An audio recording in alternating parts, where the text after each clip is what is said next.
শীত তো পড়েই আছে, তা শীত পড়ে গেলে শুটকি মাছ খাবো না, তাই আবার হয় নাকি? তো শুটকি মাছ আজকে অনেক রকম সবজি দিয়ে বানাবো, চলো শুরু করি। কড়াই বসিয়ে দিয়েছি, দিয়ে দিচ্ছি সর্ষে তেল। এটা অবশ্যই সর্ষের তেলে করবে, এটা কিন্তু কখনোই সাদা তেলে হবে না। কয়েকটা সবজি নিয়েছি, এখানে নিয়েছি আলু, বেগুন, শিম, মূলো, আর আসল জিনিস হলো পুঁই মিটুলি, যেটা আজকে মেন আকর্ষণ। তো তেল গরম হয়ে গেছে, একে একে আমি সবজিগুলো দিয়ে দেবো। শক্ত সবজিগুলো আগে যাবে। এবার দিয়ে দেবো মূলো, একইভাবে কাটা।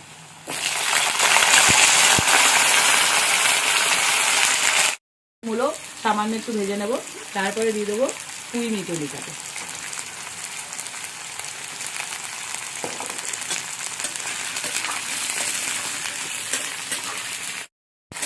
পুঁই মিটুলিটা একটু ভেজে নিয়েছি, সব অল্প অল্প করে ভেজে ভেজে নিতে হবে। তারপর দিয়েছি শিম, আর বেগুনটা একদম শেষে যাবে, যেহেতু নরম সবজি। এর জন্য একটা মশলা রেডি করবো, তার জন্য এখানে নিয়েছি দেখো কতগুলো রসুন। রসুনটা একটু বেশি যাবে যেহেতু শুটকি মাছ। একটা গোটা টমেটো, দুটো মিডিয়াম সাইজের পেঁয়াজ, আর কয়েকটা কাঁচা লঙ্কা, এক টুকরো আদা, সবকটা একসাথে বেটে নেব।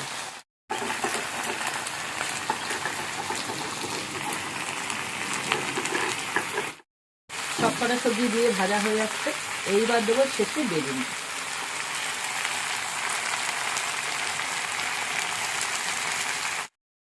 সমস্ত সবজি মোটামুটি ভাজা হয়ে গেছে, দেখো চেহারায় বদলে গেছে।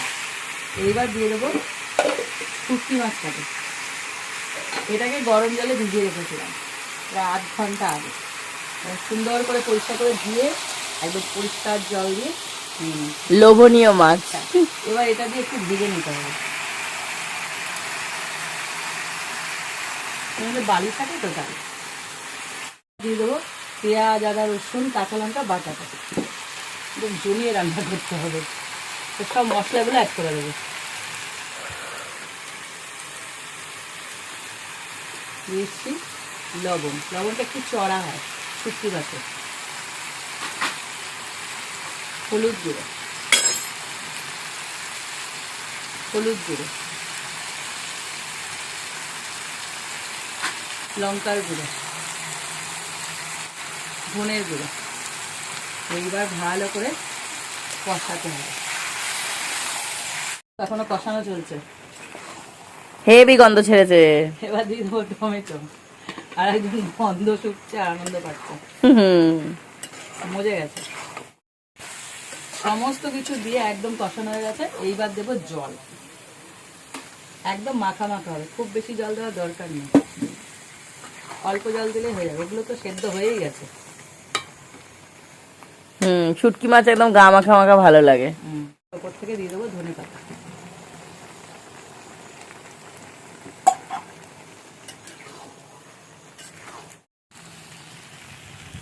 দেখো একদম শুকনো শুকনো শুটকি মাছের রেসিপিটা রেডি হয়ে গেল, সমস্ত সবজি দিয়ে শুটকি মাছ। এইটা তোমরা লোটে শুটকির বদলে ছুরি শুটকি, চিংড়ি শুটকি, যে কোনো শুটকি দিয়ে করতে পারো, তবে শুটকি মাছ দিয়ে করতে পারো, দারুণ লাগবে খেতে।